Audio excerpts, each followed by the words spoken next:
Good morning, everybody. We have made it to Saturday. It is the first weekend in the post Pete Carroll era here in Seattle, and it's time we start sitting down and really cracking into these potential replacements. So, we're going to do a video series on this channel for the next couple weeks. We're going to talk about a bunch of different guys who could replace Pete Carroll as the new head coach of the Seattle Seahawks. Not an easy job to fill. I know Pete Carroll hadn't produced great results lately, but he has produced more results than any Seahawks coach in the history of the franchise before then, regardless. So it's going to be hard for anybody to come in here and fill that gap, fill that void that we now have on our coaching staff. So, what can we do to replace Pete Carroll? Who are the likely candidates? Let's start with probably the most obvious and most likely candidate. This is the one that a lot of people say is the early favorite. And we're going to get through pretty much anybody who I think has even a 1% chance of getting the head coaching job. But we're going to start with the guy who probably has. I mean, obviously, it's not 50%, right? It's not like he's the favorite versus the field, but you'd give him at least 20%, right? He's got a better chance of being the guy than anybody else. Dan Quinn. We're going to open up with Dan Quinn just because I know he is the name that is on a lot of people's minds right now because it is believed that Quinn has a very good shot at being the guy. So, let's talk about Quinn. What I've done here is put together a brief resume of what he's done over the last approximately 20 years as an NFL or NCAA coach. And I want to editorialize a little bit on these things and just kind of talk it through here. So, let's dive in here. Dan Quinn, 53 years old, turns 54 right about the time the new season starts. His most recent claim to fame is, of course, as the defensive coordinator of the Dallas Cowboys. Over the 3 seasons he's been their defensive coordinator, they have been 7th, 5th, and 5th in points per game allowed. And in EPA, which is a stat that might even be more important, and let me fill this out here, they have been basically right around that same negative 0.085 to negative 0.089 area. By the way, EPA wise, negative is good. Negative is very good. And negative 0.898785 is very good. Fourth best, second best, third best. So it's been a consistent top defense with Quinn ever since he got there. And it's been elite in EPA with him.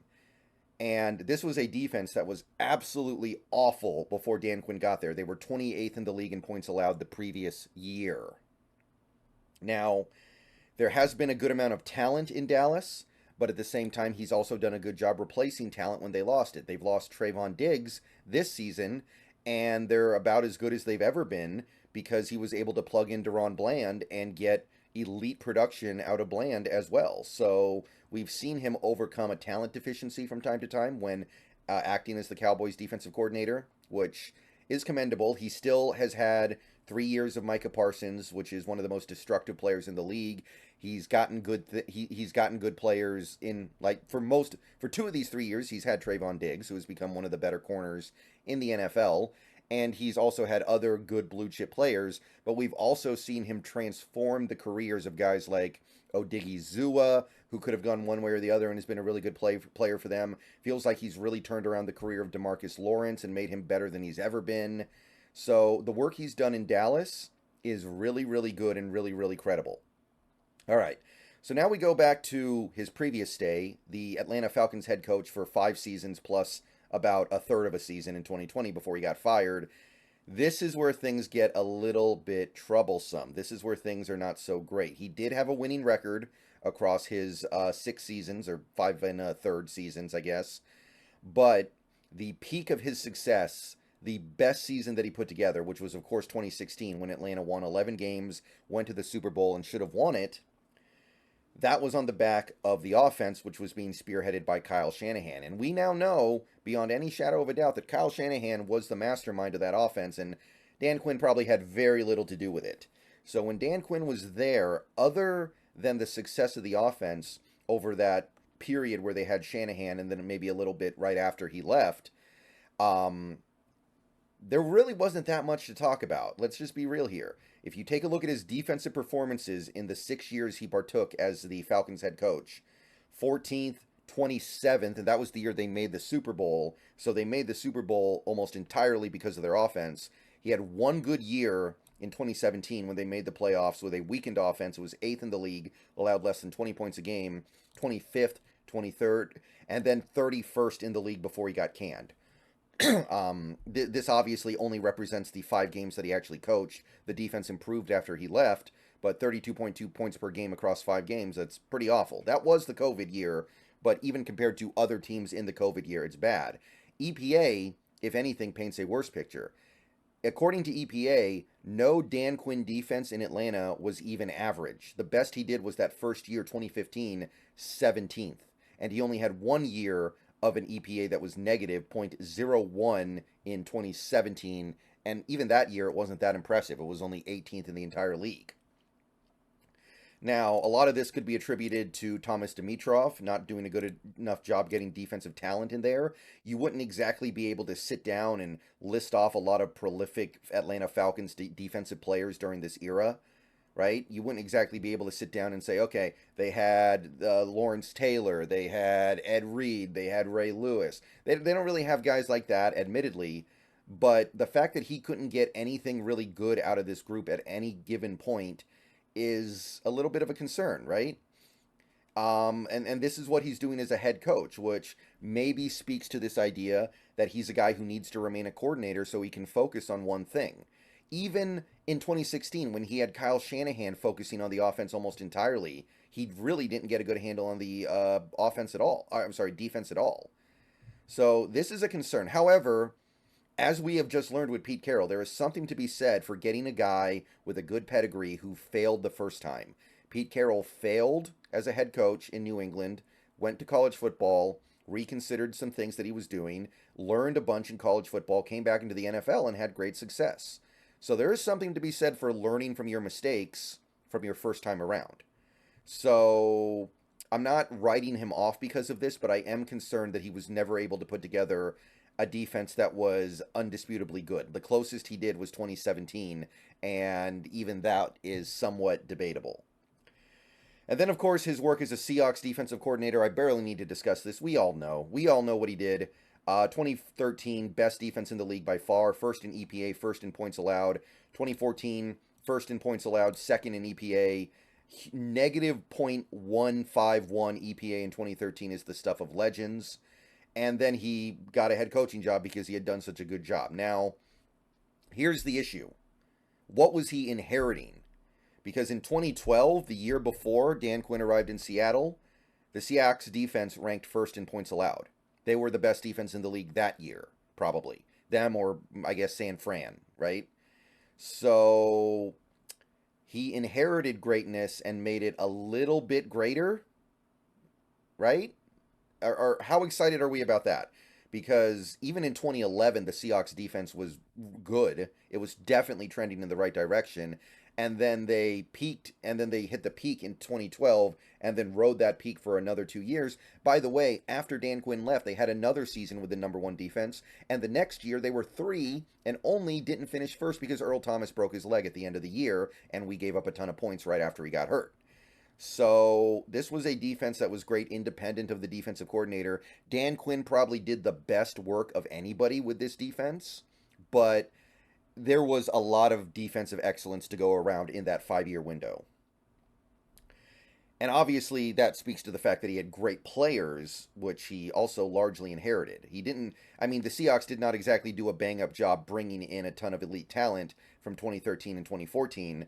You'd say Bennett and Averill, but Cam was in place, Sherman was in place, some of the interior defensive linemen were in place, Wagner, Wright were in place, Earl was in place, Sherman in place, etc., etc. All right, so before then, he spent 2 years in college football with the Florida Gators. He was the defensive coordinator and the defensive line coach in Florida. And one thing that you will see a lot of in his ledger as you go through his history as a football coach is defensive line work. That is his origin, working with defensive linemen, and he's very good at it. And his stint in Florida might be the most impressive thing he's done in his whole career individually, because he took over a Florida defense that was good, and he made them one of the best in the country. 2010, I think it was like 29th in the league in points allowed. 2021, it was 21st. And then 2012, it was 5th. One of the best. Very, very top of the mountain, pretty much. And not only did he get great results out of the defense as a whole, look at some of the defensive linemen that he coached while he was in Florida. He's a great technician. He taught these guys a lot. And a lot of these guys became high picks in the draft. Sharif Floyd, Dominique Easley, Dante Fowler Jr. I believe all those guys were firsts. Jonathan Bullard, Jelani Jenkins were day 2 picks. Jay Howard and Ronald Powell were 4th round picks, 5th round picks. Really, really good array of talent on that defensive line that he was able to get a lot out of and help launch their careers into the NFL. And generally, other than maybe Dante Fowler Jr. and I guess now finally Jonathan Bullard, these guys didn't go on to have great NFL careers, but he made them look really good when he was at Florida. And he's somebody who really understands the technician part of how to play on the defensive line. If you bring him in, that could be great for whatever defensive lineman you bring in next to inherit the position down the line, which we are probably going to do this offseason anyway. So yeah, honestly, if I'm talking up Dan Quinn, I think this Florida Gators stint might be even more impressive than what he's doing right now in Dallas. Like, this was really, really good stuff. Before then, he was the Seahawks assistant head coach and defensive line coach. Who the heck knows what an assistant head coach does? It could vary from position to position. It's hard to know. He was under Jim Mora and then under Pete Carroll for the first year. So Dan Quinn was actually a Seahawks coach before Pete Carroll was. Fun fact. The defense was not good, and the team was not very good either of the 2 seasons he was there. 24.4 points per game, 25.4 points per game, 25th in the league both years. And the defensive linemen he worked with were not especially notable. He did have Chris Clemens. Chris Clemens played some of his best football after coming to the Seahawks later in his career. He got one last good season out of Raheem Brock. And of course, there was Brandon Mebane, who had already been there for a while. These aren't necessarily guys that he developed, is the thing, right? These are guys that he had while he was here, and he got good things out of them. He didn't exactly develop these guys into premier talents. So, not a great stint here in Seattle overall. The defense became much better in 2011 and 2012. But a couple of things worth noting there. He spent 2 years as the defensive line coach on the New York Jets. 2018, they were 18th in the league in points allowed. 2007, they were 19th, so little below average overall.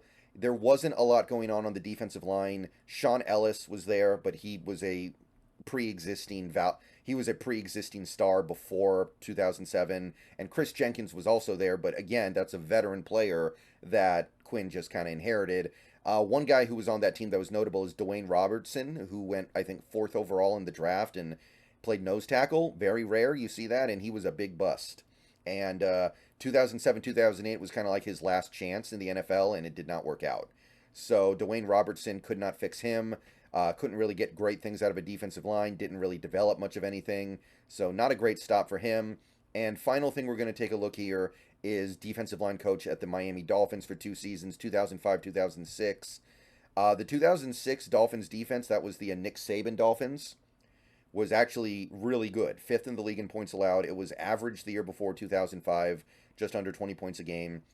Again, though, he's working with a lot of defensive linemen that were established values before he got there. Jason Taylor had a Hall of Fame career before 2005. Kevin Carter made All-Pro teams before 2005. Vonnie Holliday and Keith Traylor were good before 2005. I'm not seeing a lot of development here. Now, this is a long time ago. It doesn't necessarily mean a lot now. What means a lot more now is what he's done with guys like from his Florida stint, which was about 10 years ago. What matters more is what he was doing in Dallas.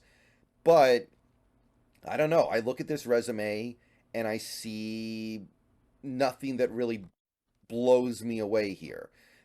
I think the main benefit of bringing in Dan Quinn is that as we start to turn over this defensive line, which we're going to need to do because our defensive line is kind of old, we need to see if we can get good stuff out of Mike Morris, Cam Young. Maybe Dan Quinn's the right guy for those guys. Maybe he's the right guy for whoever it is we draft on the defensive line, be it Jerzan Newton, be it Leonard Taylor, whoever it's going to be. Maybe Dan Quinn can really help those guys out because that's his specialty.